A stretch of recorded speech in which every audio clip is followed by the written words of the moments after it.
Hey guys, how's it going? I am Haley Gray. I'm the group owner here in the Women's Entrepreneur Network, and I am so excited to be bringing you our next WEN-Talk event. And 6 awesome and amazing speakers, if I can get my hands to show. We are going to be having so much fun today. This is really one of those events where it is awesome, it's inspiring. We have so much fun with these events. I can't begin to describe how much fun we have and how inspirational every single one of these events is. Our first speaker is ready to take the stage today. This is Louise Pistol. Welcome. So glad to have you here.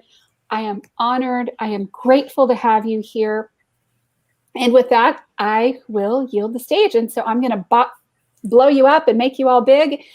And I cannot wait to hear what you are talking about. Welcome, Louise. So happy to have you here. Thank you, Haley. It is my honor to be here, and I appreciate this opportunity to share with you and your audience. I am Louise Pistol. I'm an author and speaker who loves to talk about joy and share my joy with everyone. I do tell people I am a joy fanatic. I want to talk to you today about how you can live a joy-filled life as an entrepreneur. That may sound somewhat like an oxymoron, but trust me, it is possible. So, exactly what is joy? Joy is happiness on steroids, we're going to say. Happiness is a basis to begin your journey to joy. But joy is a deep-rooted, inspired, and uplifting emotion that is not dependent on what's going on in your life today. Joy resides deep in your soul. And once you build up a well of joy, you have the reservoirs to deal with whatever life throws at you. But you do have to consciously choose positivity and joy every day. I like to say that joyful inspiration is my superpower. So what is your superpower? Think about that for a minute. How can you incorporate your superpower into living a joyful life and into your life as an entrepreneur? There are several pillars of joy that are the foundations we need to support our joy-filled life. And I want to talk to you today about a few of those pillars. The first one, and one of the most important ones, is gratitude. And you may already know that. Gratitude is your path to abundance in your life. The more grateful you are, the more you have to be grateful for, and the more joyful you will be. So one of the easiest ways to start your day with gratitude is when you first wake up, just to say a few thank yous before you even get out of bed, perhaps. Just thank you for anything that comes to mind. This will start your day on gratitude. Another thing is to say your gratitude out loud. This helps these thoughts to seep deeper into your brain waves. I have one friend who told me every morning he goes around and he opens the blinds in his house. And as he opens each one and looks out the window, he says, I am grateful for, and names all the things that he sees out his window. Another way to make your gratitude rock solid is to think about one particular thing you're grateful for. Think about why is this important to you? How does it make you feel when you think about it? Just sit with those thoughts in appreciation. For example, you could maybe think of your child or spouse. Think about a happy time with them. Relive that memory. Remember the feeling. Pause and reflect on that. This is deep appreciation and gratitude. It anchors your gratitude and increases your well of joy. Also, another thing to do in the mornings is say a few affirmations. These are powerful statements that lift your spirits and energy. You could use some affirmations like, I have enough, I have all I need, I attract abundance into my life, I am eternally grateful. And use ones that resonate with you. You might even also put those on your mirror to help you remember to say those. You'll find that gratitude is contagious. And as gratitude makes you more joyful, it spreads to the people around you and will make them more joyful. People will want to be around you. They'll want to draw from your energy and your joy. Gratitude will infuse your life with an appreciation for all the things you may have overlooked. We tend to not think about the little things in life to be grateful for. Things like eyes to see or enough water for our plants. Gratitude brings to your attention positive values that get overlooked in our daily lives because we're so busy. As entrepreneurs, maybe we need to think about we have a great job, we have compatible coworkers. These are things to also be grateful for. An easy way to not let gratitude get lost is to hang that note on the mirror that I just mentioned that said, I am grateful for.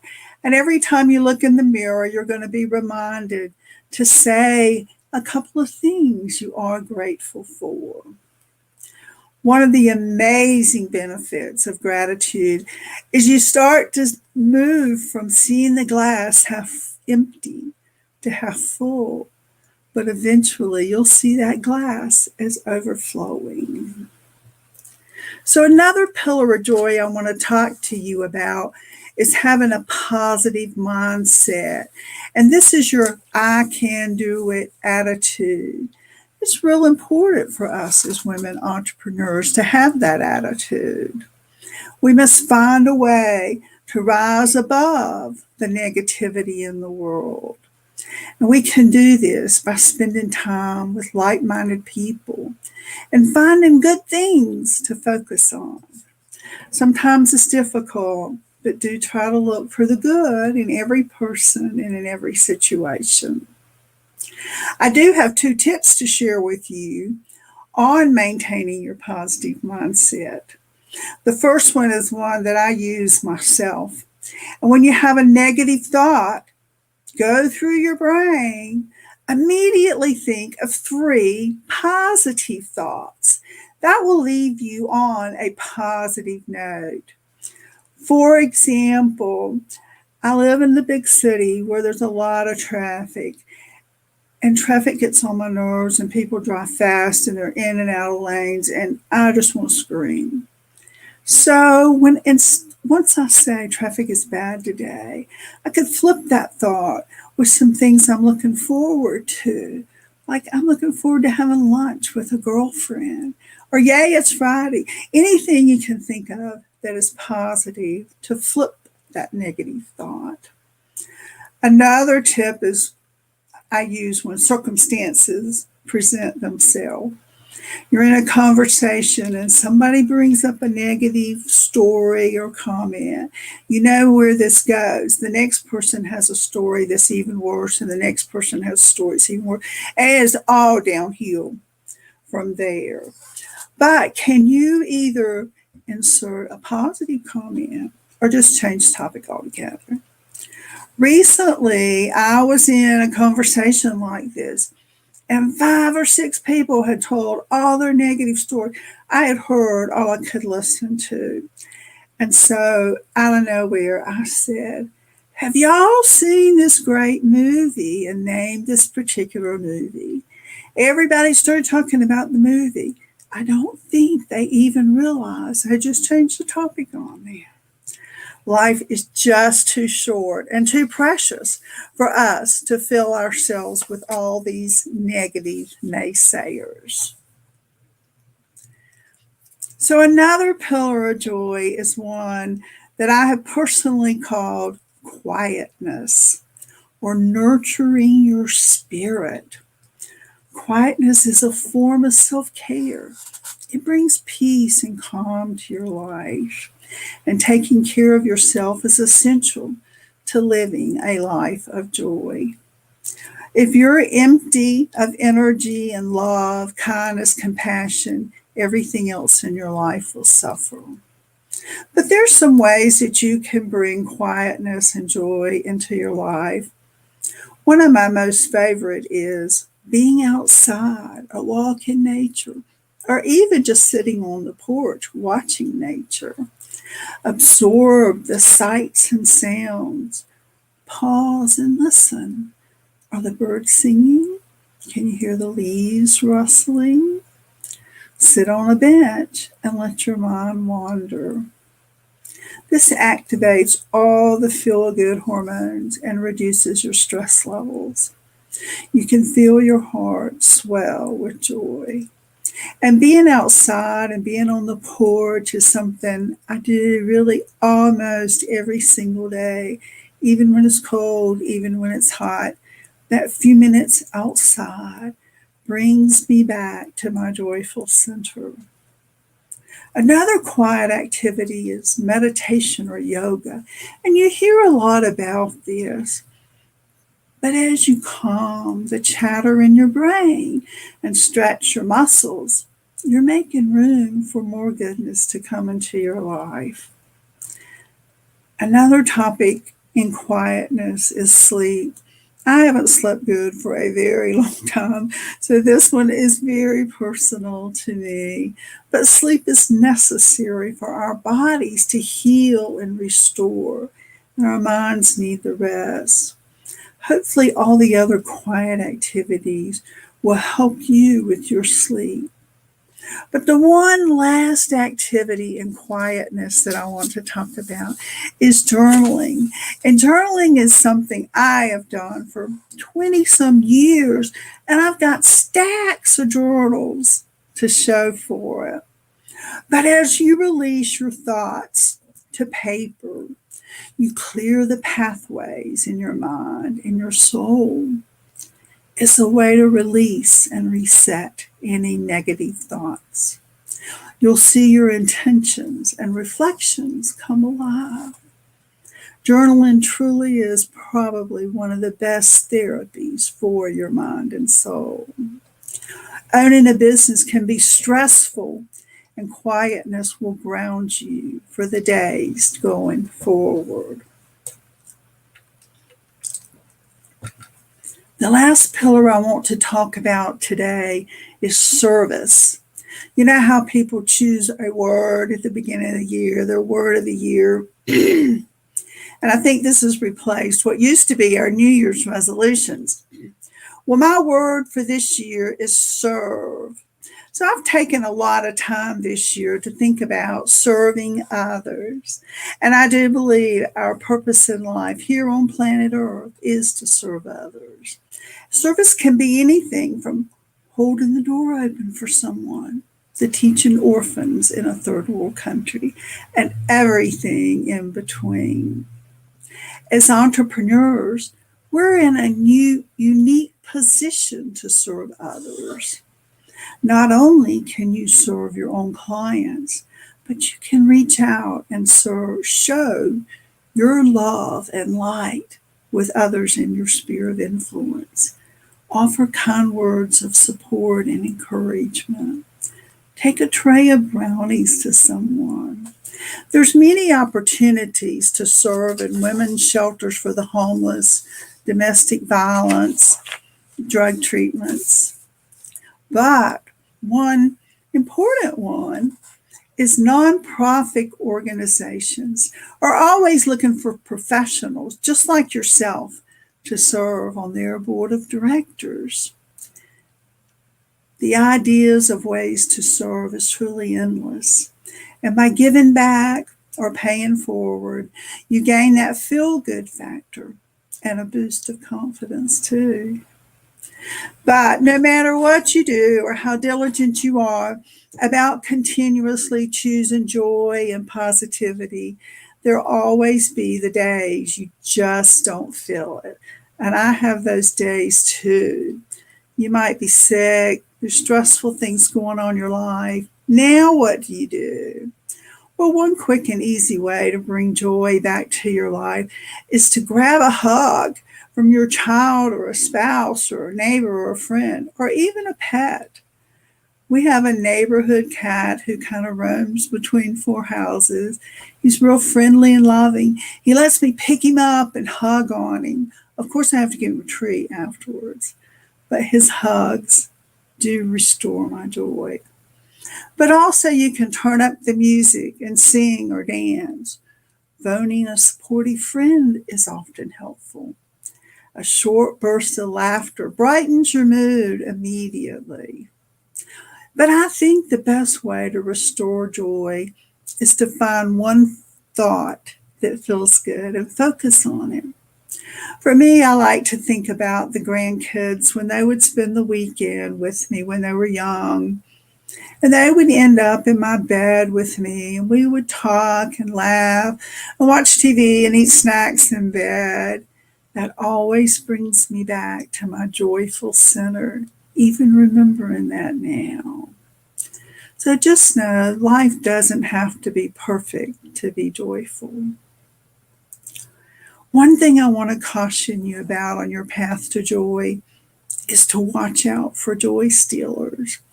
This could be negative people, it could be distractions like social media or even traffic. Anything that pulls you away from living a positive life and ultimately a joy-filled life.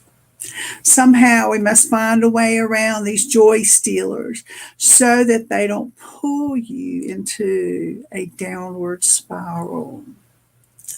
So, as women entrepreneurs today, I want to encourage you to consider these pillars of joy that we just talked about as you strive to live your joy-filled life.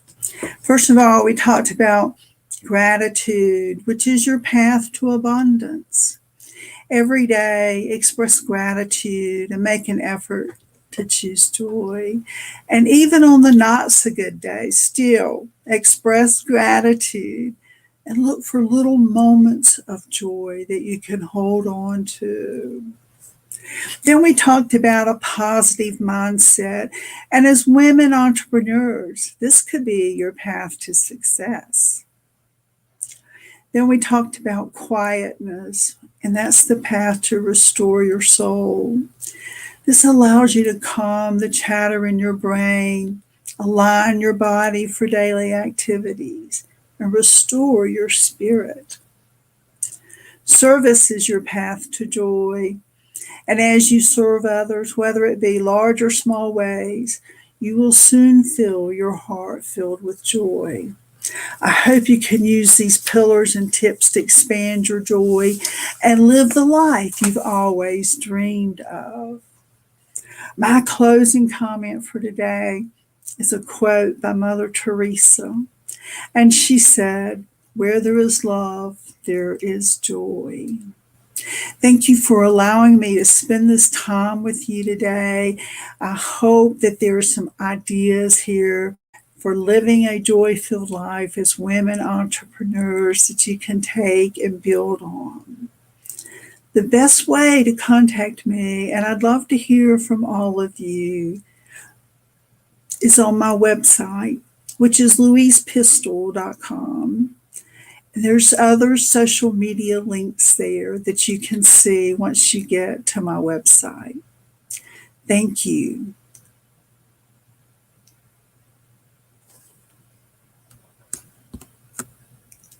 Thank you so much. Giving you a round of applause. I realized I had muted myself while I was off screen. So glad to have you here. So grateful. Such a wonderful way to start this WEN-Talk. So inspirational and so many really great reminders. And I am grateful for them. Thank you so much, Louise. Thank you, Haley. Thank you. Bye now. Bye-bye. And welcome, Tish. Hello. The Tish of all the things. I am here. I am ready to surprise everyone. Are you ready to have some fun? That's the plan. Okay, I'm going to turn the stage over to you. Welcome. Thank you. Get this out of the way. Hello. Is anybody out there? I know you're used to seeing me with my handy little mic. And although it does appear with me in a lot of my videos here in the WEN group, I'm going to do a mic drop and get a little more serious today. I've been working on Tish McWeber, my pen name, and branding for the better part of 5 years.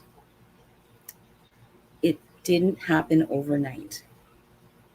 One of the things I did because of my online presence when I was really just starting was I went to my friends on my own wall and I started asking questions. I said, if you were going to describe me in a word or a sentence, what would you say? What describes me? I was looking for a tagline for a website.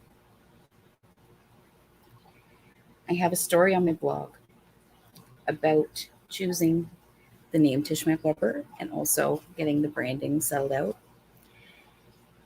And when I started, I didn't have a clue how to brand myself at all. Again, true to myself, I started asking questions. I'm known for that. I ask questions.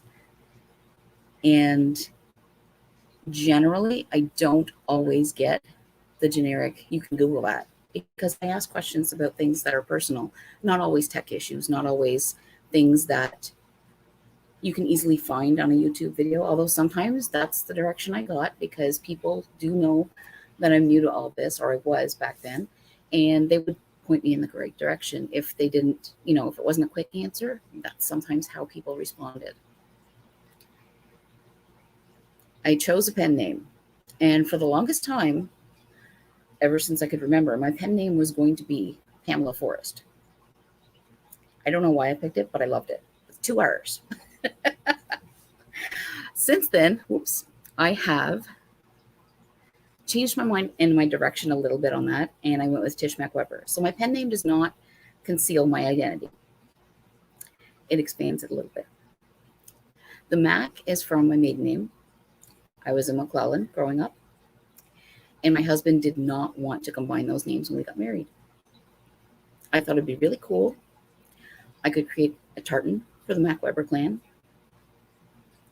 Being creative, that's something I wanted to do. But he declined continually, no. So my married name is Tish Weber, but I do write and create under Tish McWeber because where there's a will, there's a way. And I decided I was going to create that name and use it for my writing. Picked a name, now what? I thought about starting a blog, but I didn't want a blog. I know it's confusing. I have song lyrics, and I wanted to share song lyrics with the world because I'm not gifted with a singing voice. People say they like to hear me talk, but my husband is very clear that I should not share my love for singing with the world. I do sing by myself. I just cannot sing for a crowd, and karaoke is not going to happen, even with a hairbrush. Coming from that, I put my lyrics on a blog, but was asked in the development stage, why are you going to blog? Why do you want to make a blog if you're not going to blog? So I started a blog. I did start in a free platform because I wanted to know, is this something that is just a passing phase, or is it something I'm serious about and I'm going to want to invest money into? Long story short, I did it for a while and I moved it to a paid domain name and site because it is something I want to do. I want to write. That's why I'm proud of the emails that you sometimes see in your inbox, because I know that I've done a good job in creating them. When it comes to the next step, Well, of course, if you're going to start a blog, you have to have branding. And I had started coming around to this before I actually went live. And that's where this comes into play. This tartan, which you can see right here, is the Mac Weber tartan I created myself. How did I get those colors? I went to my crowdsource on my Facebook page and I said, hey, I'm trying to design colors with a logo and branding, and what do you think of these colors? For me, the choices of ice blue, royal blue, a medium blue, lavender, and a purple were perfect. The comment I got back from someone who is a good friend, he said, they're all blue. I can't tell one color from the other. They're all blue. But no, there's ice blue and there's royal blue and they're all blue. But there's purple. They're all blue. I then began a search, an earnest search for colors that had purple and nothing that looked like purple combined with them. So I want you to see the tartan. There's a peach there, a green, and my purple. Those colors are the basis of the Tish Mac Weber tartan and the Tish Mac Weber branding. They do include yellow, a bright yellow, and there is a pink that sometimes pops up. It's more of a hot pink. What came next? Once I had my colors, then I had to design a logo. And I was new to Canva, but I also knew I had to have a story behind everything, because when you're branding yourself, you need a story. So we have the story of the pen name. We have the story of the colors, which colorhex.com, I think, is where I sourced my color palette. And what I did was I started searching, spent 3 hours in there looking at every color that I could come up with. Other people make color combinations in there. You get to go through, and if you pick one, you get to see the numbers that assign for each color. When I went through that, I came up with the palette called Exotic Fruits, and that's where those colors came from. The trick I used to decide on it as a final decision, because I know we entrepreneurs like to have everything perfect, we overthink, and we need to be really sure before we make that decision. For me, when I make that decision, it's done. I don't know about you, but that's how I roll. When I made that decision, I had compared that one palette to about 15, 20 other ones in those 2 hours. And every time I did, I kept picking the same one. So that's how I knew it was the right one for me. What's next? Well, the logo, because you have the colors now for where you're going to be online. You need to have a pattern and a design for your logo. So I thought about it and I talked to some people. One of my cousins has been really, really insightful in discussions on how to develop my brand. And I chatted with her and my dad. My dad has some good ideas sometimes. I knew I wanted to come up with it, obviously, to keep the tartan I designed. I had the colors, but I had to know, how do I make a logo? The following conversation can be read in a blog called The Story of Tish Mac Weber. That is on my website, which I'll share at the end. But we came up with a design, and my dad, he had the funniest part of it all, of course. But I started with like a diamond in the middle, because I married my name with my maiden name with my married name, that kind of a connection. The Scottish and the plaid and the tartan, that came through. When I was talking to Dad, he said, well, Mom's French. How can I bring that in a little subtle design? We came up with diamonds the shape of a diamond, and the shape of a circle. So for my logo, put my finger there. We have the diamond with my name and information. We have the tartan on the outside, but we also have a ring of diamonds around the outside of the text box there. When I was chatting with Dad, he said that's the French connection. He's pretty smart sometimes. I've since started to get ready for some different stock photos because now that I have colors, I can expand a little bit. I've used 2 of those colors in the Tishpiration branding. You didn't think I was going to come here and not mention Tishpiration, I hope.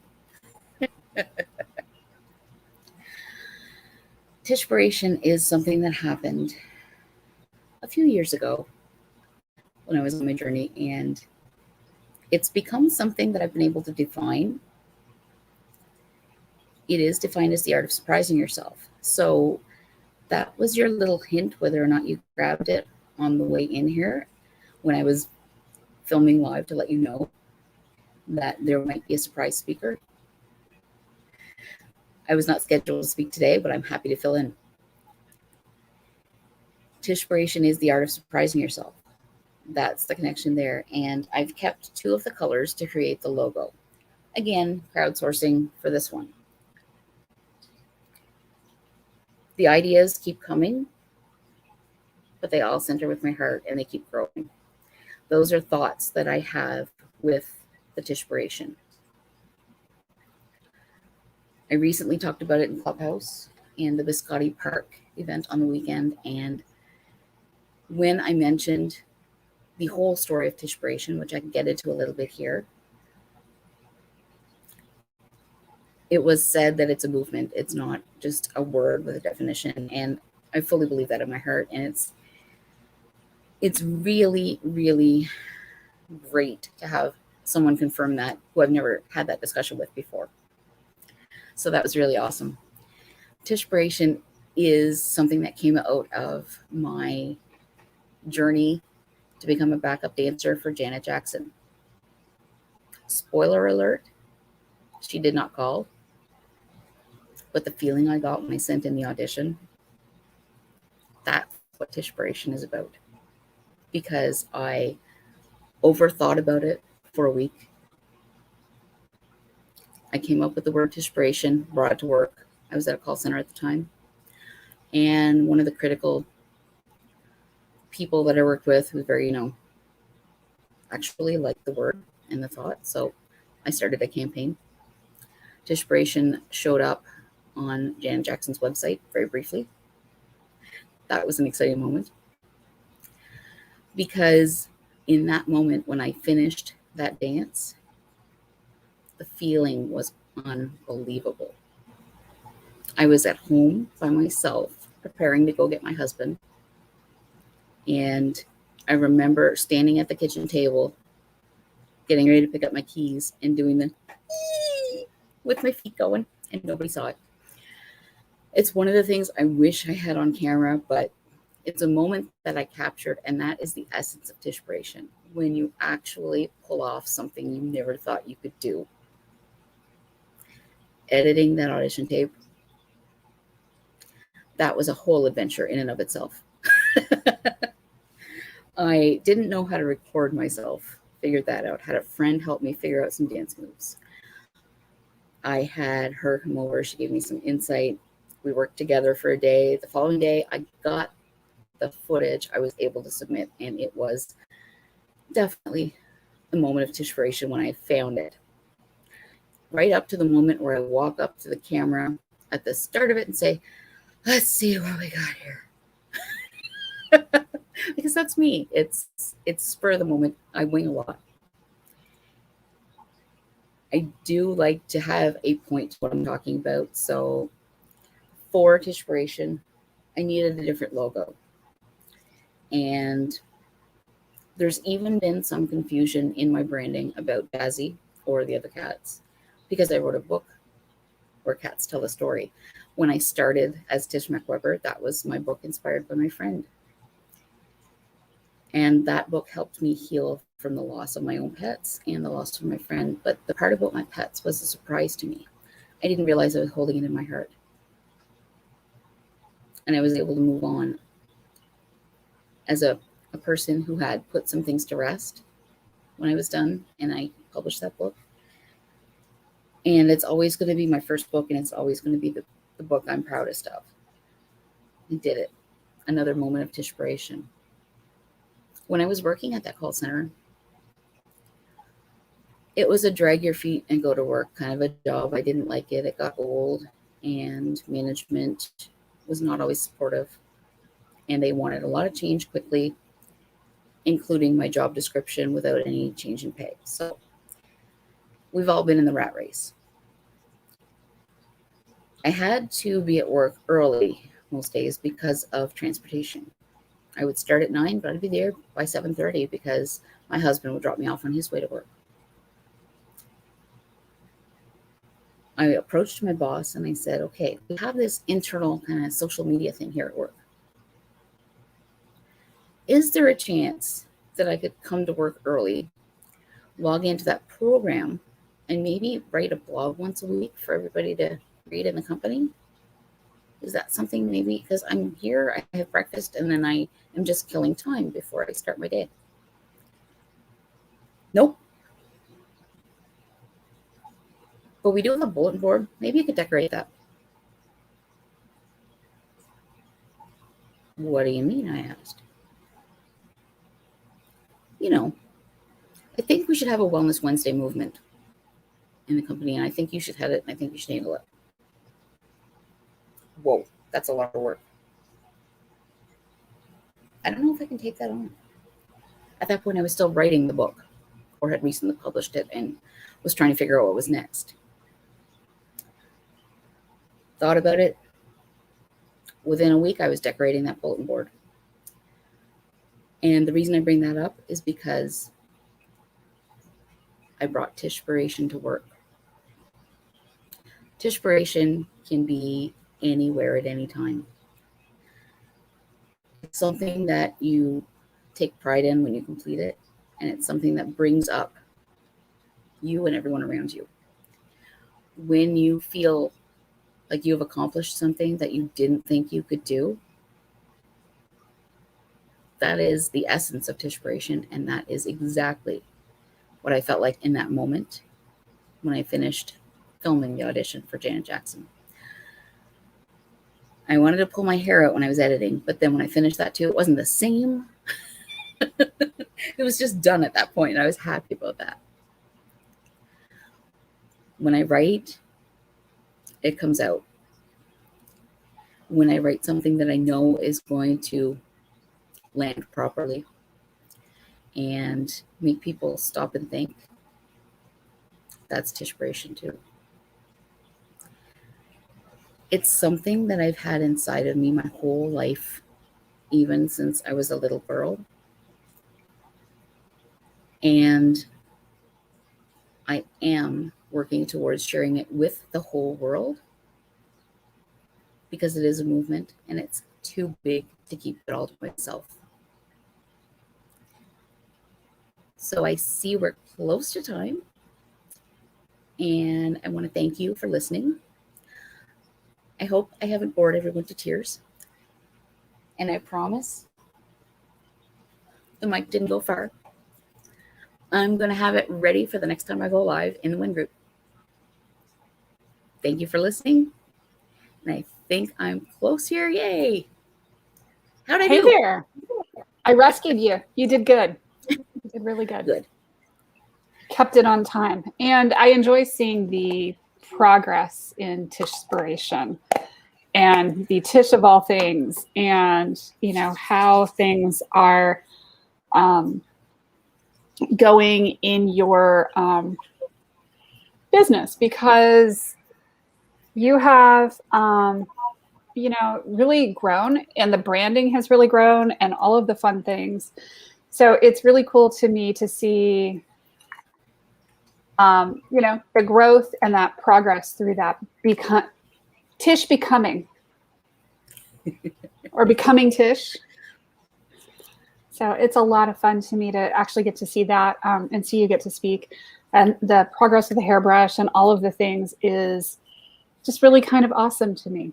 And, you know, that's what this is all about, right? Is that progress through our lives, through everything, to that discovery and becoming more of who we are. Yes, and if anybody does have any questions or wants to reach me, you can always message me right through the WEN group. You can find my link there. Tish Weber number 7 is the way Facebook has assigned me, but you can friend me through the WEN group as well. And tishmacweber.com is where you can find out about all things Tish. Cool. Yep. And we are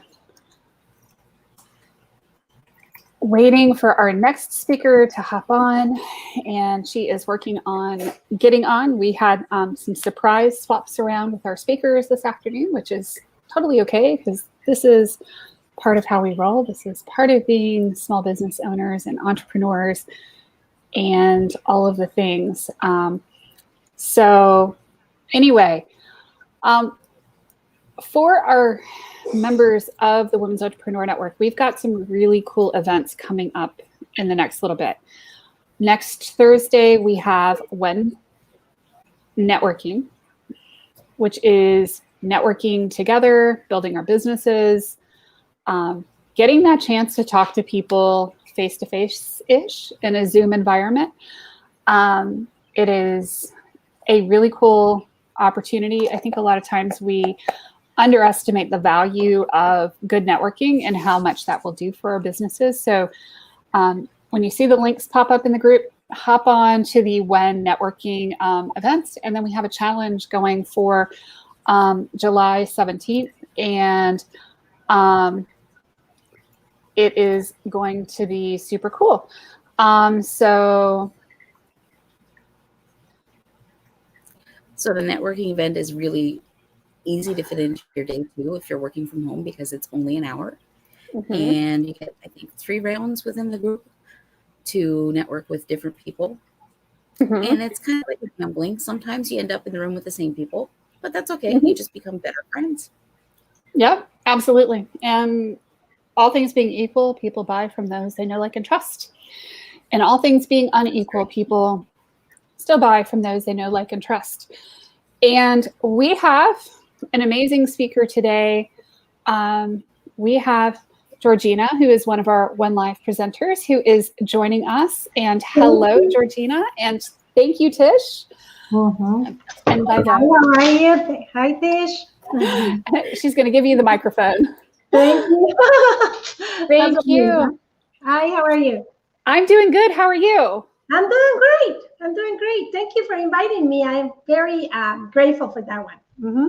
Thank you for joining us. This is really, really exciting for me because I know that you are such an expert and you've got so many amazing things going on and some really great thoughts. And, you know, I've learned a lot from listening to you speak. So welcome, Georgina. I am so happy to have you here. And with that, I'm going to give you the stage and let you talk. So welcome and thank you. Thank you very much. Well, anyway, I just like to talk about something that's dear to my heart, right? Yep. So, well, I'm going to talk about being a mother. Because, yes, I'm a physician and I'm professional and all that stuff. But that's kind of old news. And most people that knows me, they know that part of it. What they don't know about it is that I'm very happy because I have 3 kids. I mean, that was my greatest accomplishment in my life, being a mom. So to me, being a mom is something that I wanted to do it since I was a kid. I always used to tell my older sister, about having maybe 14, 15, 16 kids. So which was many. And my sister used to tell me that was a little crazy. Then when I got older, that turned into a lot of different things because life is not like when you're a kid, everything is a dream and everything is easy and dandy, right? So I just have the opportunity to be a mother of 3. My daughter is 30 years old, my son is 27, and my baby is 24 now. So I always talk about them like they are my diamonds because they taught me a lot, and I learn a lot from them because of being a mom and I raised them. So one of the things I always like to talk about is about when I was pregnant the first time. Is that, I didn't know how to be a mom because I never was one of those people that used to like the babysit before or anything. So I remember that I used to be pregnant and I always been very active. So I always thought that when you have your babies, you just give birth to the babies and then you go back to your normal life. Well, actually, it's not. Actually, you have your babies and actually you still with your babies for the rest of your life because although my kids are older, you still have a relationship with them, and also too, you still, sometimes talk to them, and I still am the mom. All right, I'm not gonna be their friend. I'm still the mom. I still act like the mom, and I still treat them like my kids. All right. So one of the things that I always tell people about when I was raising my kids, unfortunately, my ex-husband, it didn't work out, and I ended up raising my kids by myself. So I ended up being a single mom for 3 kids, and I don't have no regrets. And I also tell you the main reason they think it was easier and I was pushing forward is because my kids, they give me the drive to do it. I raised my kids working in my office in my home. Like now, everybody talks about being a mom and home and working with kids and helping them out with homework and stuff. I was doing it back when it was not popular, like now COVID bring all these things popular, right? So what I used to do a lot of tricks with my kids. Like for instance, I used to tell them that when the phone rings, it was like a game, you don't supposed to talk, you have to let it play, and after the mommy stopped talking, you can talk to me again. And my kids, they used to tell even kids that they used to come to the house, don't talk right now, my mom is in the phone, when she finished we can talk. So but that's how I raised my kids. I know how it is, how you guys doing it now, and I feel kind of, sometimes I laugh because I heard a lot of moms that they say, well, it's crazy to be with the kids because some days we have a really dirty house. Yes, that's normal to us when you work from home. That's not out of, like something that's like out of the blue and just you or something like that. No, most of us, when we work at home, sometimes the house is falling apart and you have to do your work, otherwise your kids don't eat. So the other thing too, what I know that a lot of people don't understand that sometimes you cook and let it burn because you're busy doing your work and you forget that you have food, and next thing you know, you just smell burnt food and you have to go and buy food again, otherwise you don't have food on the table. So those little things, they make it, that happen every single day, and there's nothing wrong with you to doing it now because it is it's normality. It's normal. To me, it's normal. Now, what I will suggest you to do, because like I say, I did it with my 3 kids, and I will never give up the idea of being a mom versus going to work with somebody. I got an opportunities to work, make more money. I used to do loans for a living, mortgage. I used to be a loan officer back then, and I put myself to college and stuff with that job and being a mom. So one of the things I enjoy is bringing my kids to school, picking them up from school, and also do my work between the stuff, when the time that they were in school. So one of the things that I'm gonna tell you something: never, ever, ever trade the opportunity to be with your kids for 2 cents more, because it paid off. I paid off, and I can tell you why in a minute.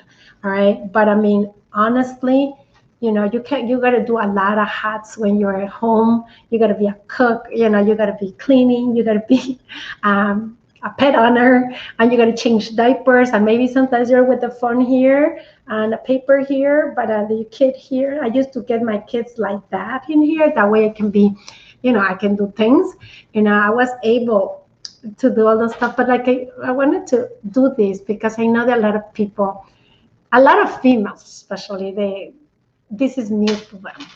Okay. And I can give you a lot of advice about it. And like I say, don't ever give up your kids for anything, because when they grow up, they don't answer their life. I can tell you now, I'm an empty nester. I'm still single. I dedicate myself to my kids. And I was like, okay, now they're leaving. And now what are they going to do?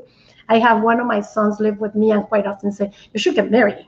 That way I can go ahead and leave. I'm like, oh, now I'm a burn desire for them. And before they used to be with me all the time, right? So, but that's how life it is. So, but like I say, being a mother is one of those things that they bring me joy. And also too, I always hear the newest generation that they don't want to be a moms too. And my daughter is one of them. And to me, I respect people that they don't want to have kids, because I know they know everybody get the same feeling, right? The same feeling about being a mom. And the feeling of being a mom is something that you have to be committed to, and she don't want commitments. So if somebody asks me, like they told me about my daughter, for instance, why I don't advise her to have kids now. She's 30 years old, and I will always say to her, if she don't want it, don't push her, because being a mom, you have to desire that. And the main reason they have only 3 kids was because, like I say, I was a single mom. But the second thing is because my younger son got an autoimmune disorder when he was a year old. Yes, and that's what it changed the whole thing. But it also, when bad things happen to you, it always brings you a lot of stuff, good stuff back to you. Like, for instance, I went to school myself as an alternative medicine physician because I was looking for an answer for my son. I don't like to talk about this because sometimes it makes me feel a little sad, because even though my son is good right now, but it makes me remember that at one point I can lose my son. And losing your kid is not something, just a simple that, it drives me nuts. Just a simple thought that maybe was a possibility, it drives me crazy.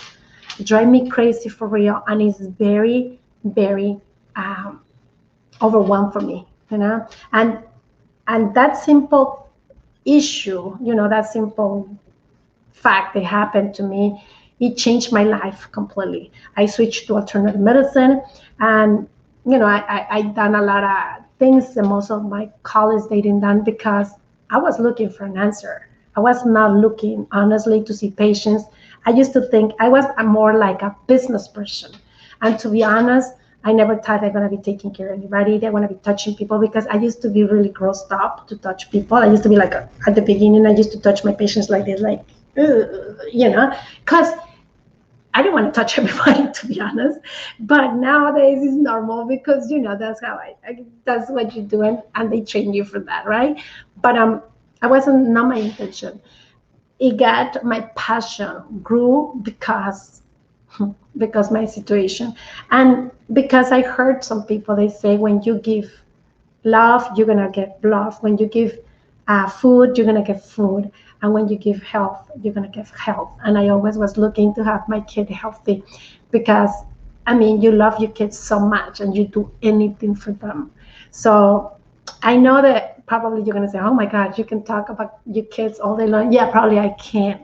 All right. And that's not my intention, but my intention to you is to see if you can go ahead and love the time right now, because this is the only time that you're going to be able to enjoy your kids. And I'm going to be telling you something. If you don't spend time with your kids, and you don't enjoy time with your kids, and you don't do, you don't build up the relationship right now, you're not going to be able to do it later in the future. It's not going to happen. When they grow up, they leave. And when they grow up, they have their own friends. And if you don't do it, somebody else will do it. And sometimes it's not the right people. This is what I was telling my brother, and unfortunately, a year ago, one of my dearest nephews passed due to addictions, and it's not something that I talk about it to create petty or something, but I really think if you don't spend time and you don't hammer your kids with the right values, and you are there holding them, somebody else will do it, and sometimes it's not the right companionship. So I know that I get a little iffy, because that nephew of mine, when he was little, He used to spend every weekend. I mean, I changed diaper to him not one time. It used to be in the weekends, every single weekend, weeks when he wasn't in school. He was with me all the time, and it was like my other son. Unfortunately, he grew up. He went apart with my kids, and he went with the wrong people. So that's what I say. It's very, very important for you to be with your kids, enjoy your kids, and I know that you probably say, oh, they don't listen to me. They do listen to you. Because one time I told my daughter, when she was in college, I said, oh my God, I had a bad dream that you were into drugs, that you were drinking a lot. And I was really, really, I was really worried about her. And she goes, Mom, even though they don't say, oh, Mom, you're right, you're correct. Oh, they say, I'm going to listen to you. I still listen to you because you're my mom. I know that you're going to mean well to me. So if you have anything to take from here, is enjoy your kids, spend time with your kids. And right now, cherish this time, because one thing, when you get older, you're going to be like, oh my God, and now what did I do? Now I feel like I have so much time that I don't know what to do with that, because before I used to be so busy. And now, I still at 51 years old, I still able to do a lot of stuff for my, I just went to Mexico, was 1 month up there in the ocean running and, swimming and doing all this other stuff. I go to places very frequently. Every other month I go in somewhere, and I'm able to do things I enjoy. I used to do Muay Thai.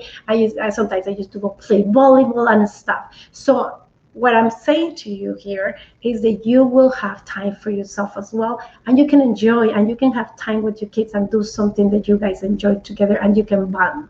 All right. So I know that I'm not the best mom in the world, because I think that a lot of moms, they have better tricks. But I'm one of those moms that went through what you're going through, and I giving you my experience, and hopefully it can serve you, it can help you, and also too, it can be bring you joy, because in the end of the day, we can go ahead and work, and we can be the best professionals in the world, but if we don't have what is dear to us and good place, nothing has any meaning. Nothing has bring us the joy. And life is about living. All right, life is about living, about enjoying it. Because if you are not 100%, you're not going to be able to give 100%. So my time here is not that long, but like I say, if you have any questions about me, or anything that you want to share to me, or if anything that you wanted to help you with, because you're a mom and you're raising your kid in your home and stuff like that, feel free. I'm open, and I'm very open to help out anybody, because that's the kind of person I am. Is not, taking my time or anything. And I love to do more of this kind of stuff, because I love to talk about things that they are dear to me. If you talk about another thing that's dear to me, is going to the ocean. The ocean is my passion to be there. I don't know why I get lost inside there. Okay. I love to play volleyball. I like to do a lot of stuff that bring me joy. One of the things I don't do, and I'm very loud and I'm very aggressive, like I jump into the things. I don't drink alcohol. I don't use drugs. I never done it. And I barely drink soda, and I barely drink anything with no water. So that's basically a lot of stuff about me. And I'm going to tell you what I like and what is dear to me. Well, there you go. You have a lot of stuff in my life. Now, most of the time I talk about alternative medicine, because it is dear to me, because it helped my son to get ahead. And that's why I'm here. And that's why I want to talk to you. But being a mom is the best job ever in the world. So I don't know, it's 59:12, so it's going to be like a few seconds. I don't know what I have to do. You're all good. I've been here the whole time listening to you. And it's amazing. Thank you, because it is just a season. My kids are 22, 23. Sorry, one just had a birthday this week. 20, 18, and 14. And what I have learned is that it's just a season. It passes so fast. They don't stay little forever. They just grow, and then they move on with their lives, whatever that means. Yes. And whatever it means, you are not in the, you are second. You know what I mean? Like right now, my daughter, she just got a job with Nike, and she moved to Portland, which is like the first time that we're gonna live far, far away from each other. Because I live in Chicago. My other two boys, they live in Chicago, although one lives with a girlfriend, the other one lives here. I quite often say, you should do something. That way I can go. Like, oh my God, now it's like I'm a burden to him. But yeah, that's right. Mm-hmm. Yeah. And, you know, it's really interesting to me because, you know, I've gone through a lot with my kids, and it's just the biggest lesson that I learned is, you know, it's a period of time, and you can take care of yourself, but it'll be done before you can blink. Yeah. And you see, the thing is, like, this is the other thing. Like right now, I'm in a stage where I feel like an empty nester, because I feel like I'm alone, because, you know, I dedicate myself to them, and then out of the sudden, and I feel like I have a lot of time in my hands, because I used to be like running, like, you know, like one of those animals that they are in the wheel, something like that. Yep, like a hamster on a wheel. Right. Yeah, and it's funny because it's like I don't have, I mean, I'm busy, but it's like I have a lot of time, because I used to be running and do 2-3 things in the same time, because you have to take care of your kids. So maybe you're doing the same thing in your home. Absolutely. Yeah. And I'm about to be an empty nester in August myself. Oh, so. That's so good. Well, join the club. Just travel. That's yeah, what I now do. I've got all kinds of trouble up my sleeve, and I am really looking forward to all the trouble. Yeah, just travel, you know, I mean, get into your hobbies, you know, that's another thing that you can do. My baby, like I say, is 24, so I'm just like enjoying things as well. It's always That's time for everything. Cool. Very cool. Thank you very much for having me. Thank you so much for joining me. This Thank is you. awesome. I really appreciate it. Thank you. Thank you. Well, anytime. All right. Absolutely. Yeah. Cool. And thank you guys so much. I'm going to welcome one of our next speakers to the stage. Hey, Charlene, how are you doing? I'm like extra early. This is what happens when you're extra early, everybody. This is what happens when you're extra early. Haley might look at you and go, okay, are you ready? I was like, I just want to press the link to make sure I'm here and with everyone, and just, you know, support all the other speakers so I can compliment them and thank them for their amazing topics. So I love that. Thanks, Haley, for having me. Thank you for joining us. Would you like to go early? Oh, you know, well, will that bump anyone? I don't want to take It'll be just fine. We'll bump around. It'll work perfectly, actually. So, you know, one thing, Haley, what has been the consensus? Like, what has people been chatting about? Like, what are some of the things that have been really the aha moments? Because I think when you can complement each other, there's a lot of synergy for the attendees. And you and I have talked about this. It's really a great place for them to feel like, oh, it's coming together, versus feel like we're all kind of in our own zone. I like more cohesive collaborate, but that's why you and I are great friends and business, you know, excited to do business together. Yeah, no, this is really, really exciting. And, you know, we've been talking a lot about self-care and balance today. It's amazing how important the self-care, the balance, the kids, the life, the joy, the gratitude, all of the things are for people in our lives and, you know, in our businesses, because the business and the life they're all part of it. Comes together, and you don't get to separate one from the other. Nope, you don't. And you don't get to, not because it's, you know, bad. It's just because you can't. Like, the internal dialogues you have are all part of that conversation you have about your business and how you do it. That's so true. I love that. Yeah, no, I am excited to go and just compliment everyone else. I think not only about self-care, but I think here's some practical things I'll share that people can do immediately today as they do that. Everyone, it is so good to be with you. Hi, everyone. I'm Charlene, and it's been a pleasure to work with Haley and her team. And now, when you can mark years together, it's always much more fun to collaborate. I'm here in Salt Lake City, Utah, and one of the things that I value is actually being born and raised in Hawaii. And so coming to Utah was an experience in its own. In business, one of the things that happens a lot of times is we set ourselves up for being really extremely let down. And so I want to help us get through that and break through some of these things that may be limiting us today. And when you are a mom and you are a business owner and you're trying to do life, it can be complicated. So let me help you realize some of the things that are going on in your life right now that are all kind of just supposed to happen. So first things first, when I first started in my business career, one of the things that I found out that I was living life by a checklist. And it was really hard to come to the realization that my checklist in life sometimes didn't match up in how life kind of came to be. And that happened very early on in my 20s after my education, my training at Walt Disney World, and being able to really travel the world with marketing and sales. My checklist wasn't matching, and that was really hard for me, and I was let down by that. And I felt like I wasn't accomplishing all the things I was set to do, but yet I didn't have the wisdom to understand that things just kind of work out the way they're supposed to, and there's so much that I can control. And the one thing I can really control is my reaction to everything.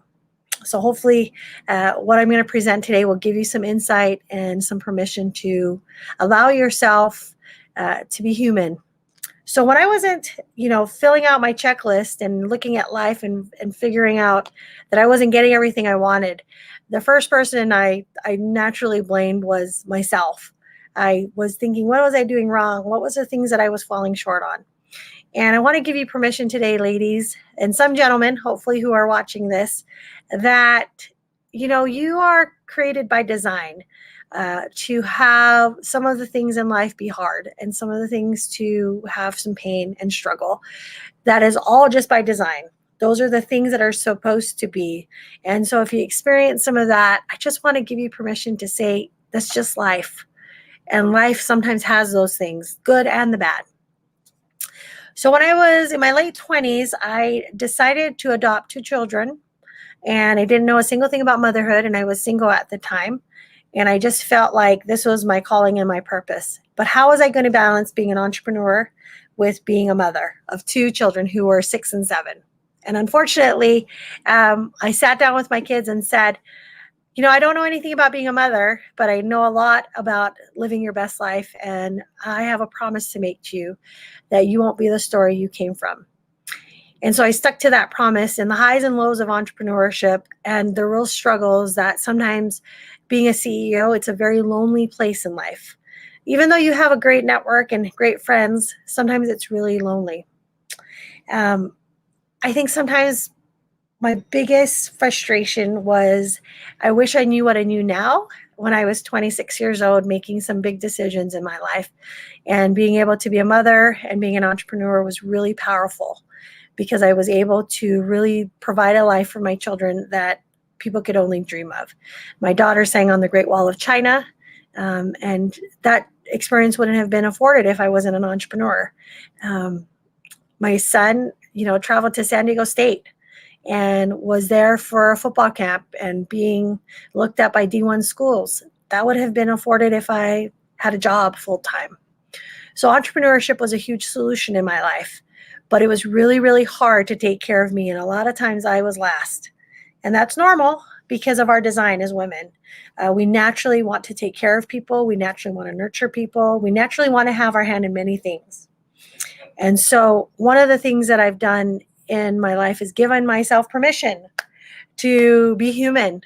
And sometimes things aren't going to work out exactly the way we think it should be, but it works out exactly the way it should be. One of the things that I really feel it's valuable and sometimes frustrating for a lot of us entrepreneurs is we feel overwhelmed that we want to do all these tasks and get things done. So one of the things that I coach on is a stop doing list. So let me give you the body of what a stop doing list means. It means exactly that. The stop doing list is far more important than your doing list.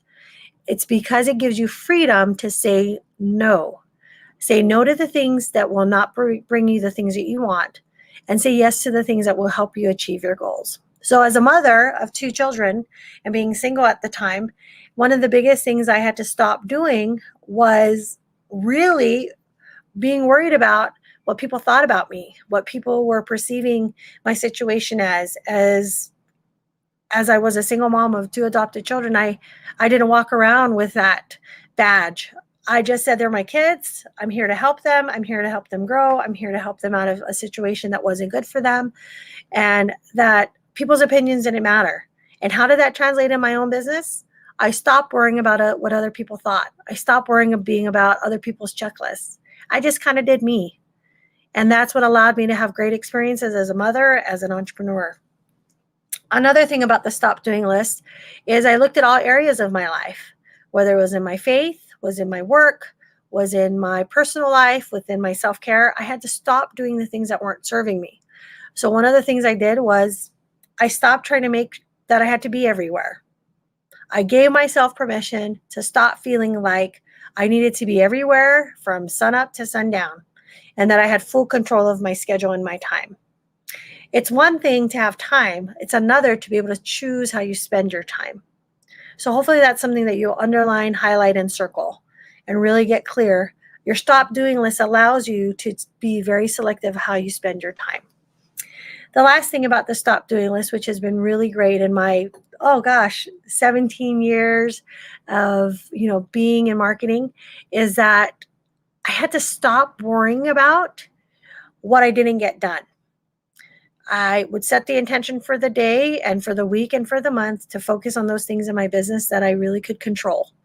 And if it was having team meetings, if it was hiring VAs, if it was showing up to do speaking engagements, that's how I was going to spend my time. I intentionally set it up so that I could control my time in my business and in my personal life. I remember one experience, my son, who at the time was a freshman, he played varsity football. And as a freshman, that's a big deal. That's usually not very common at that young age and that experience. But my son had been playing football since he was 9 and had lots of experience under his belt. I remember I had flown from Hawaii to Las Vegas and then into Oregon to meet with Nike. And my son had a football game the next day. And he was going to be playing. And I told him, I'm going to be there for your game. And he said, how are you going to do that, Mom? You're in the mainland. And I said, yeah, I'm going to get home. Don't you worry about it. I'll be at the football field cheering you on. And you'll see me with my umbrella. I literally that night got off the phone, took a red eye from Oregon to Las Vegas, and then took the next flight from Las Vegas to Honolulu, got in my car, got to his game. And when he started running out, he saw me. Why do I share that story? Because my commitment to what I needed to focus on and do wasn't going to be found in my doing list. It had to be found in what I was going to stop doing, stop pressuring myself to do, to stop worrying about what other people thought. I just had to get out there and do it. And so that's been a really gift for my self-care. That's been a really great gift for my achieving a lot of things in my business, because I was able to prioritize in my personal life what really mattered most. And I hope that helps someone who's feeling guilty as a mom because they're working on their business and their son and daughter needs them. I get it. I understand. But that's the reason why you want to build a business, right? With systems and scales and with marketing and sales that works and flows. I want to give you permission to have everything you want, and that it's so possible. You just have to trust yourself. So one of the things that I do now, I'm in a different season of my life. My children are grown. They're on their way, adulting and in college and living their careers. And I'm thankful for that. So I'm kind of in this empty nester feel of where I can do a lot more with my time, which means that a lot of my self-care can come more as a decision consciously because I'm actively living my life. So one of the things that I do, and I think this is really fun, so I just kind of want to tell you that, is I actually schedule a massage twice a month, and I schedule my chiropractor once a month, and I schedule my therapy that I have for physical therapy once a month. And why is this important? I have learned as you age gracefully and as you continue to push hard and work hard in your business, one of the biggest things that happens is your physical body needs a lot of attention. So I schedule those things to take care of my physical body, but it also helps me mentally know that I'm taking care of myself, which allows me to continually push hard and grow and do a lot of crazy things. One of the things that I also do is I schedule my workouts so that I'm doing Zumba. I'm at the gym in the pool. I'm doing my laps. Everything in my life is scheduled because scheduling things will allow me to have control and actually help me accomplish my goals. And so that's something that I've had to do and make a decision on. And you know what's really fun? When you get a little older and a little wiser, you realize that 100% of accountability is on your shoulders. It's not on my teams. It's not on my multiple managers I've hired or clients. My 100% responsibility of my care is myself. And I just watch our speakers and I know that each one of them in their success is because they take care of them first in order to give fully to other people. One of the things that I also tend to do, and this is really fun and I love it, is Zumba is really fun for me. I love to dance and just shake what my mama gave me and not really worry about what everyone else is thinking. And it really allows me to de-stress. I love to go walking. I love to do things that create activity so that I physically feel like I'm exerting some of that stress outside of me instead of carrying it on my shoulders. But the reason why I brought up Zumba is because you can do it with people or you can do it by yourself. And it's low impact. I don't have to, twist my back out or throw my knee out if I'm doing Zumba. So here's something else that's kind of fun, guys. I recently made a commitment to take a vacation. And I know this is shocking because I love to work. I love to work. Even when I'm on trips, in Dallas speaking, I am working still. Like, it's not just because I'm speaking that I'm like, hey, I got the night off. I work literally all the way to 2 a.m. and get up the next day and catch a flight back home. So I just want to let you know, I love to work. Work is fun. I get it. But I have planned a vacation that literally is going to be for 5 days, 4 nights, that I am not allowed at all to work. And so that's a big deal for me. It's in September, and obviously I don't have, events during that time. I don't have client projects I'm working on. I don't have any speaking engagements. But I had to put that down so that I would make that commitment to myself and to my work and to my family, that I would get to a place where I could allow myself to have a vacation without feeling guilty of working. That may be big for you, or maybe some of you think, there's no way I'm going to take a vacation. Like, I'm in the mix of doing a lot of work. Great. Focus on that. But you have to give yourself some time to recharge. And I'm not saying you have to take a trip to do that, but I'm just saying when you really want to intentionally set your life and your success, that you have to put those in place. You have to put those commitments in place in order for it to work. I'll share 2 more things. And, one of the things I really love is seeing so many people grow in their business and seeing them grow professionally as well as personally. The next thing is I have learned the word grace. Grace is a powerful word. My team knows this. And a lot of my clients, I've had to coach them on this. But grace is to give yourself permission to forgive yourself for the things you didn't know and to forgive yourself for the mistakes and opportunities that you may have missed. That has been a huge self-care. And I want to tell you why. So I'm a 2nd degree black belt in judo. I have traveled the world playing judo. I have traveled the world and gone to the Olympic training centers. I've done a lot of national tournaments, very, very, very heavily involved in judo. And so one of the things I've learned is that I can physically and mentally push myself, and I can do extreme things, and I can get really good in my craft, and I can spend all the time. But the reason why grace is used with my judo in my mind and in my heart is that I have to learn grace in order for myself to be aligned with my goals and my intentions. So even though I'm, a second degree black belt, and it took a lot to achieve that, and it took a lot of, encouragement and sometimes mistakes and falls and loss to be successful at it, I had to give myself grace in order for myself to pick myself up and get back in and do the work. So a lot of times, guys, we miss out on the opportunity of letting grace play in our life. And grace is a two-way opportunity. You give yourself grace because then you will be able to extend grace. No one wants to work with someone that's super driven and super difficult to work with. And if they make a mistake or they fall short, you don't want them to be so afraid of coming to you and sharing what's going on in their struggles and asking for help, because you haven't created an environment that grace can play in. So when you think about your business and you think about your home, grace is an important part of our way of communicating and allowing people to grow and scale themselves and their business. So grace is a very important part in my life. It has really played to me understanding other people, also understanding myself, and not taking myself so serious when things don't work out exactly the way I want to, and just being able to say, what did I learn from this? What can I do different? And let's get back at it. That's a huge part of self-care, guys. The word grace. That's a huge part of your success. If you don't have grace, you're going to beat yourself up for everything you didn't do. So give yourself some grace when it really, really counts. And you know when it counts? Every single day you've decided to get up and be a mom, be a wife, be a daughter. It takes a lot of effort, and I want to give you permission to have grace.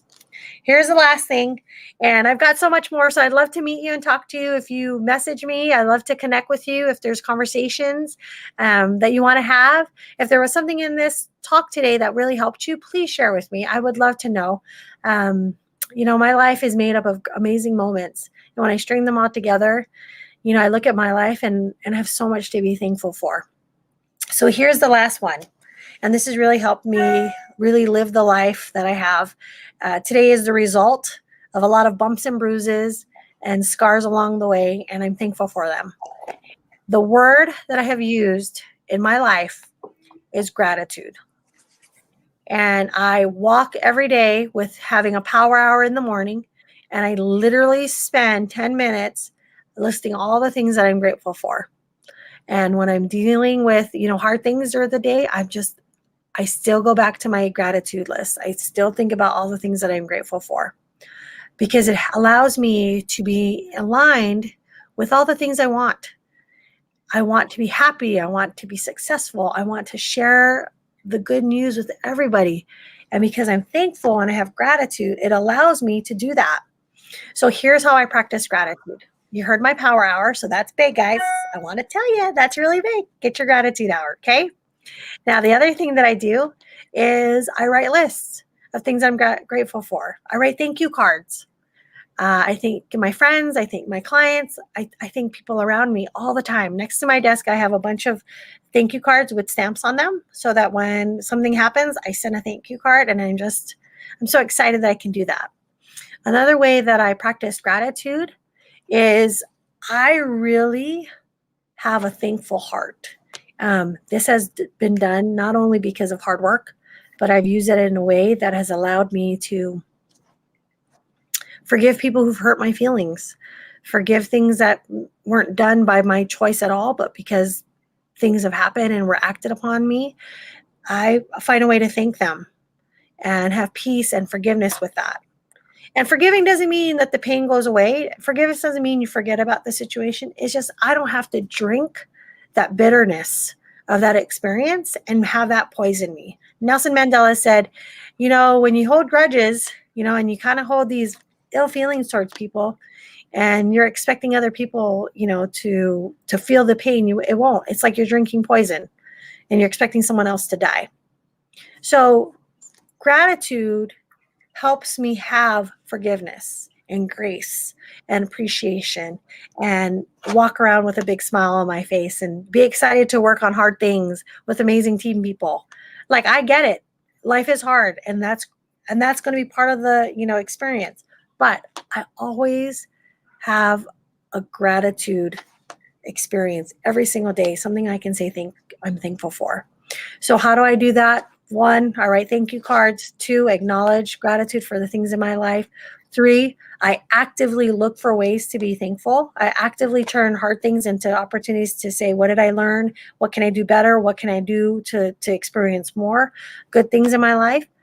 And I always say this to myself and to my clients and even to my children and to people around me. We have so much to be thankful for. We live in an amazing country that gives us so much freedoms. We live in a place where we can have higher education and we can choose these things and there's opportunities for us. And so I use gratitude as a way for self-care in my life. And I'm grateful for Haley and everything she's done for me and the community. A lot of us surround ourselves with amazing people, and it's not because I know everything. It's because I have people around me who know everything and I get to learn from them. Thanks, Haley, for having me on today. And hopefully what I share today will help impact one life that will help others. Awesome. Thank you so much for joining us today. That was really impactful. Whoa. She's always going to be kind like that, guy. She'll always say that. And I'm like, I know. But I mean, you learn. So one of the things, I was thinking when you were talking about judo is you learn to flow with the energy. And how important that is, and I was just thinking about that as you were talking about grace, because if you try to fight it, if you try to force it, it doesn't work. But when you flow with it, amazing things can happen. Sure can. But Haley, suddenly you flip that 300-pound guy over your shoulder because you flowed with it.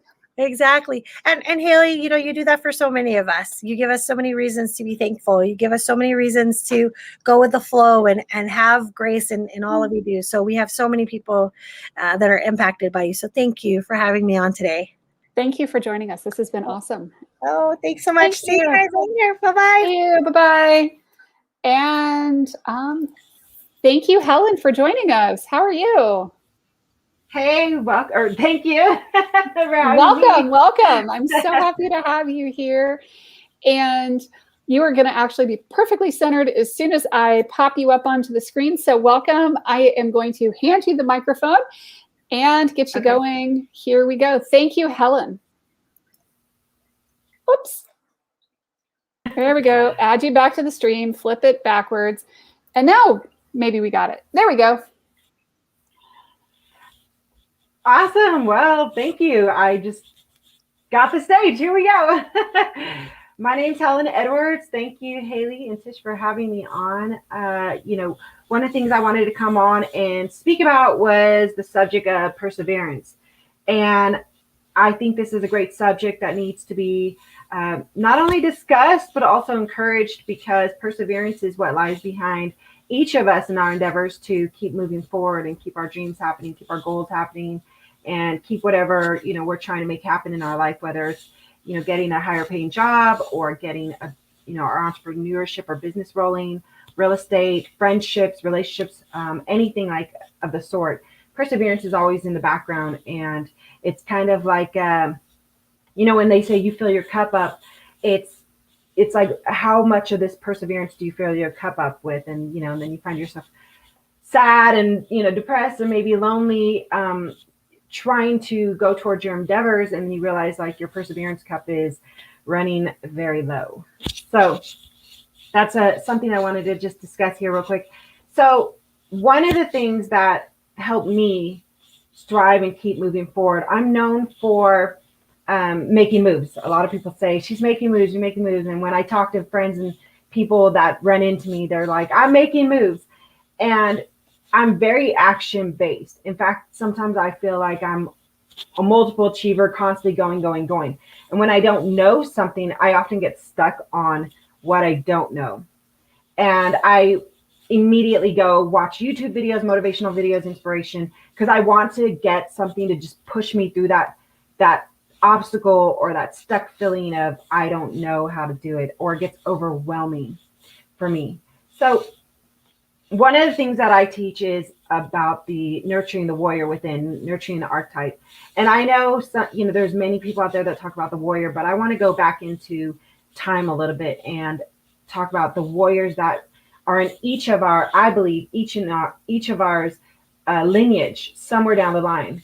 Somewhere down the line, a warrior fought for us to get to where we are today. And, you know, when you think about the billions of people in this world, and you think about the people whose bloodline didn't make it to 2021, you know, it's fascinating because the world back in the ancient times was very brutal. And I think there's warriors. I'm not saying whether they're good warriors, bad warriors, crazy warriors, whatever they are. They're warriors that had to do what they need to do to survive. And we got a little snippet of that in 2020 when, you know, the whole world shut down. And all of a sudden people were faced with this disturbance into their life, into their, you know, what they're doing on a day-to-day basis.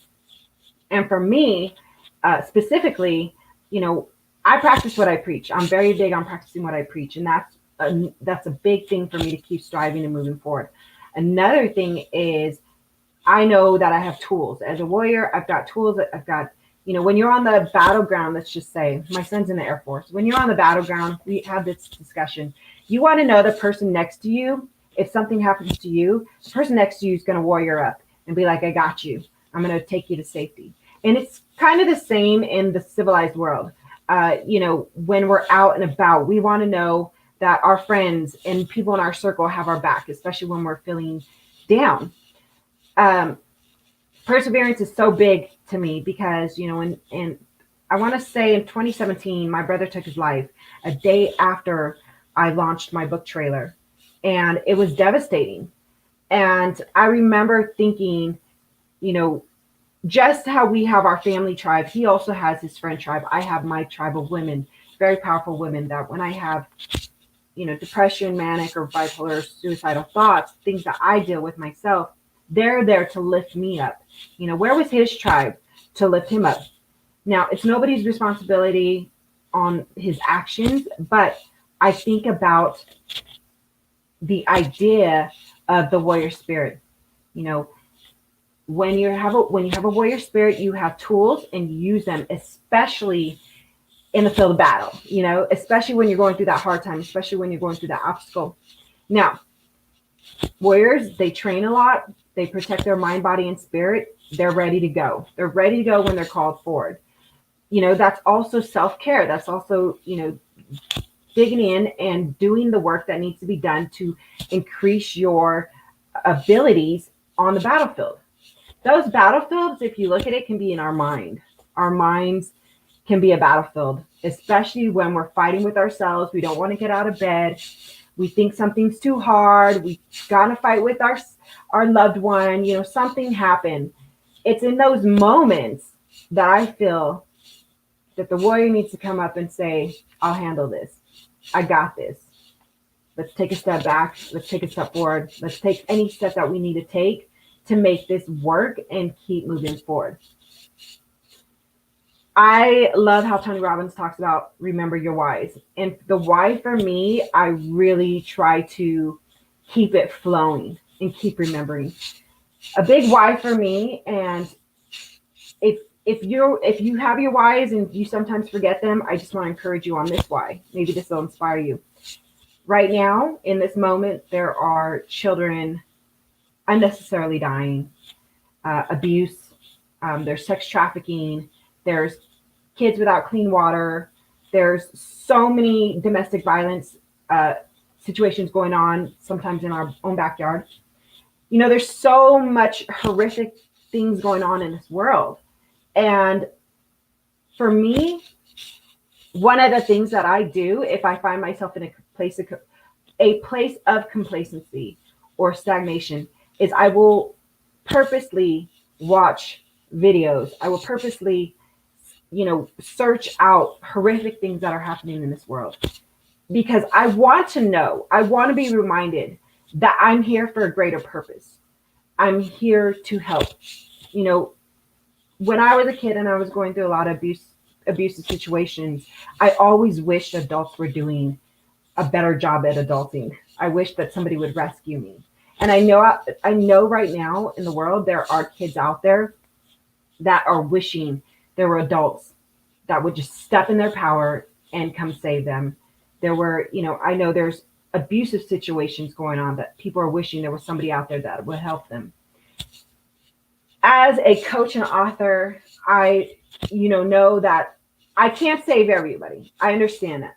But what I can do is become a better version of myself and stand in my power. So that way I can shine the light for others to stand in theirs. And so that way people can use their throat chakra. They can speak up. They can say, I don't like that. Don't do that. We're stopping this right now. And I think in the business and the industry of coaching, authors, speakers, whatever the business is of self-help or self-improvement, I think it's beautiful. There's a lot of money to be made. But at the heart of it, remember why you're doing this. Remember why you're going out there and trying to make all this money. Is it so that way you can live a happy life? There's nothing wrong with that. For me, I know that the purpose is bigger. I'm 40 years old. I have everything I've ever wanted in my life. I never thought I'd have it at 40. I could literally stop everything I'm doing and just live freely, just reading books every day and watching Netflix if I wanted to. But I know that that's not what I want to do. I know I'm meant for bigger things. I know spirit is bigger, and it's pushing me towards a path that calls for more of me. It calls for more finances. It calls for, like what they say, when you have more of something, it amplifies of what you already are. I feel for me that my goals and dreams are meant for a larger purpose, and maybe yours are too. I believe they are, but you've got to believe they are too. So I really wanted to come on here and talk about perseverance and, warrior up, nurture your warrior within. I believe it's in all of us. How do you do that? You practice what you preach. In those moments of hard times, you pull out those tools that you've learned and use them, especially when you don't want to use them. You use them. You don't want to get out of bed. You force yourself out of bed and you use those tools. You don't want to deal with something in your relationship, something that's causing turmoil. Those are the moments you pull out and use your tools. Struggling financially, you've got these, quotes and ideas in your head. Those are the times to use them. And they will strengthen you beyond measure. I'm telling you. And when you find yourself comparing yourself to other entrepreneurs or other people that are on this self-improvement path who are making lots of money, just nip it right there. Delete, delete, delete. Because the why is way bigger than all this comparison and jealousy and competitiveness. Okay. There's nothing wrong with having a competitive edge. I'm just saying. But nip anything in the butt that is going to cause you more turmoil, because you are meant for greatness, because our kids need it. Our loved ones need it. If you have anybody you love, you want to know that if they're across the world from you, that if something were to go down, something were to happen, that somebody else would step in and help them. It's the same here. It's the same for us, and that's why I believe in the good in the world. There's a multi-dimensional thing going on. There's good, there's evil, there's predators, there's, intuitive empaths out there. Be the better person. Be great. Step into that. Choose it every day. Every day you wake up, choose it, because that's what counts. That's what our kids need. That's what our people out there that are suffering in pain, that's what they need. They need heroes, and we are those heroes. All right. I wasn't keeping track of how long I spoke for, but I just want to tell everybody, send out some good vibes, persevere, and make those moves, because the world needs us. If I can unmute myself, the world absolutely needs us. Thank you so much for really amazing thoughts, and thank you for joining us today. Thank you. Lots of inspiration there. I feel like I sometimes build these events to get that inspiration going again. Yeah. And, if anybody needs to reach out to me, you can find me on sexyfreedom.com or email me sexyfreedomnow@gmail. And you can find me on all the social media platforms, Sexy Freedom Media. So thank you. Awesome. Thank you for joining us. And with that, I'm going to add Melissa and see if I can pop you down. Hey, Melissa, welcome. Hey, I'm so excited about this. Me too. I am. You have some great speakers today. Like I feel the pressure. Yeah, I don't know if going first or last is worse. Yeah, I was thinking about that when I got the message, and I was like, oh man. We're gonna cross our fingers and hope, right? You guys have done so much great talk about self-care and promotion and things like that I feel like it kind of walked me right in. So that's a positive thing. There we go. It's funny how that always kind of like magically happens. So I'm going to give you the stage and the mic, and welcome. So happy to have you here. I know, excited. All right. Well, guys, my name is Melissa Canizales. I do digital marketing, as they mentioned, and I am here to talk a little bit about PR. And I think, to me, especially as we listened and we talked about self-care and we talked about all the things that, you know, women have had to go through in the last year and all these different things that have been going on and whatnot, what really stands out to me that I feel like I run into over and over again working with women is our inability to just tell everybody that we're awesome and that we know what we're doing and that we understand our craft and that we know how to make things happen. And I feel like sometimes that is just such a, I don't know why that is, and it's myself included. It's really hard for us to do that. So then when you talk about PR and you talk about telling people things, like everybody's like, oh my God, I can't write a press release. I can't even write a bio about myself. How am I supposed to write a press release? And so, you know, we don't even think those things that we do are worthy of a press release. But the reality of it is that people do things every day that no one else is doing. I mean, like right now with what Haley is doing, you know what I mean? Like not everybody has these great talks on their groups, and not everybody has these things that are available for other people. So when you look at, you know, what are you doing that someone else isn't doing? And yes, it's absolutely worth everybody else knowing about it. And however that benefits your business, you know, they always say, what is it? No, there's no press that's bad press, right? And I think in the last few years, we may or may not have seen that to be the case, right? But it's definitely, you know, the more people talk about you, the more they're looking into you, the more they're seeing what's going on. And there's going to be people that hate what you do and that have something to say about everything you do and call out every mistake. It's going to happen. But there's also going to be this huge, massive audience over here that loves what you do and is interested in it or says they relate with you and that type of thing. So when we talk about press releases and whatnot and PR in general, public relations in general, it's all about just getting the word out about who you are, what you do, and how you're doing it, and maybe what separates you from someone else or what people can do to join you in that group effort. So there's so many different ways that people don't even realize that you can do. Yes, there's your local newspapers, there's your local TV shows, you know, they're all dying for content. Every day they have to get up in the morning and have TV shows and have these hours in television conversations where they're talking about things that are going on. But you know, they're always looking for content. So, you know, understanding who your morning producers are and just shooting them things. Don't be offended when they don't take you up on it or they say, meh, we already had that idea. Don't get offended by that, because here's the deal. You're going to probably send out 50 different things and they may take 3, right? That's okay. It is completely fine. The idea is that you're trying and you're putting that information that's out there. If you are doing an event, you should have a press release or you should be telling somebody about it.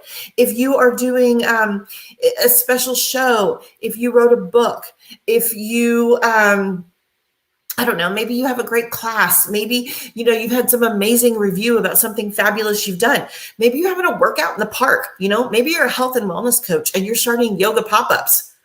These are all things that you should be telling people about. Number one, they're going to talk about your brand. Number one, they're telling people who you are. They validate your expertise, which sometimes I feel like we all need a little bit of that validation. So these are the things that are going to validate that expertise and tell people how fantastic you really are. Not more than that, but, you know, as we talk about digital marketing and we talk about SEO and social media, what better way to create links about you than in press releases to be able to say, hey, I was in the local news. Hey, I was in the local paper. Hey, I don't know, TMZ picked me up, whatever, right? Maybe not TMZ. That might not be a good one, depending on what it is. But whatever it is, right?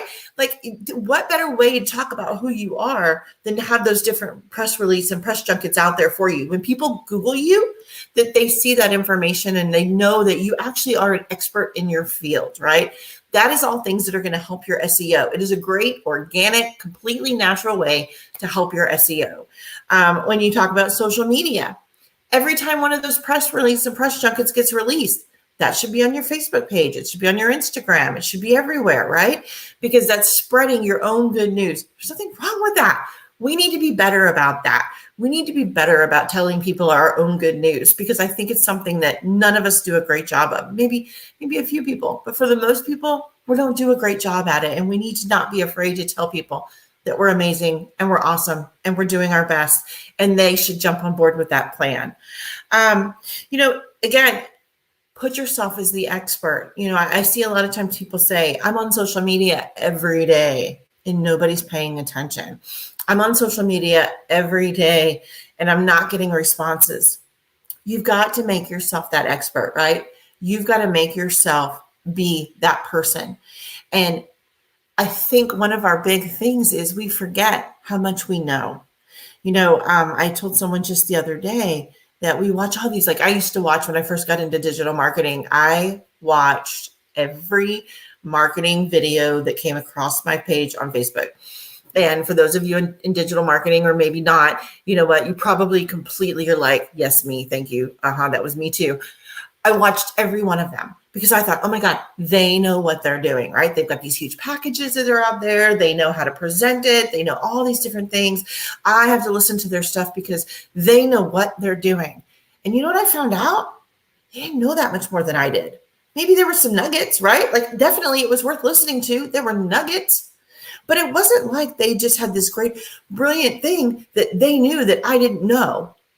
They just weren't afraid to say they knew it. They weren't afraid to step up on a stage and say, I got this.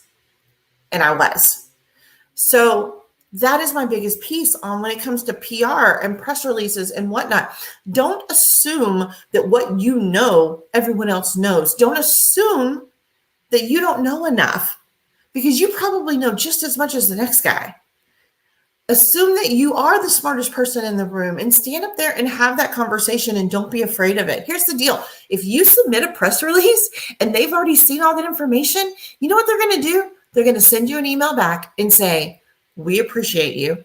Thank you so much for your application. However, we already had that kind of news, or we've already had that conversation. Or they may come back and say, hey, we know you knew this, but do you have another angle on it? Is there anything you can tell us that we might not have seen before? Those are the kind of feedback you're going to get. No one's going to be putting you down for it, right? No one's going to say anything bad about it. So don't be afraid to just step out there on that limb and do those things. There are plenty of websites that are available out there. If you just search press release, they are not free. Most of them, they will charge you. There is a fee for having it done. Of course, there's a million people out there that will do it for you. But there are those things that are out there. You can do them on your own, or you cannot. That's up to you, right? But that information is out there. And personally, I think you should be doing it on the regular. Every day is, or not every day, but every time you're doing something new, you want to put that press release out there. You want to, your local newspaper has event calendars, right? Every time you do an event, why is it not in that event calendar? Your Time Warners, your Spectrums, your all those kinds of things, they have event calendars. Why are you not using them? Most of them are free. Not all, but most. There are so many free resources to spread your good word and the good things that you're doing. Start using them. Let people know how awesome you are. Don't be afraid to hide that light, right? Like shine it. That's what you're meant to do. So don't be afraid to use press releases. Don't be afraid to use PR. Certainly don't be afraid that you don't know what you think you know. Stick it out there and just find out. And you will be amazed how many people are just right there with you on it. So I think I'm a little early, Haley. I don't want to go on and on and on. Oh, you are good. There we go. This is really valuable information. I think a lot of times people forget that you've got to put it out everywhere twice. Mm-hmm. And then, deliver it with flowers and chocolates and carrier pigeons and smoke signals and your firstborn child. Oh my gosh. And especially now, I feel like with, we've all gone through COVID and everybody's been like internet addicted and TV addicted and this and that and the other. So now it's like you've almost got to hit them twice as hard as you did pre-COVID, because everybody just zones out and they don't have that attention span. Absolutely. And there's like a crazy number of impressions. It's like 17 impressions before somebody's even going to remember who you are. Yeah. Yeah. And you get a lot of that, and I'll be the first to say I am so terribly guilty of saying, oh my gosh, I remember so-and-so, they had that group and they had that this and that. I don't remember their name. So I take screenshots on my phone when they're on my phone. I can at least hopefully go back and figure out who they were and find them. Yeah, I have to remember who people are, and then I have to go hunt them down and find them and do all the things. Absolutely. Yeah, absolutely. Yeah. It's continuous. How would somebody go about I would finding love to, anyone that needs help, like, just a question on it, they are certainly welcome to reach out to me or to, what have you when it comes to PR advice. I am happy to give it. I think I tell people all the time, I think it's one of the things that we are the worst at is promoting ourselves, and myself included. Like I tell people all the time, I'm like, oh my gosh, I'm just as bad at it. Right. And I'm the preacher, and I'm the one that's not doing it. So, we are indeed the contractor that has the broken kitchen sink. Yep, the cobbler's children who have no shoes. Yes, absolutely. Yep. Absolutely. My website got done last, so I feel you.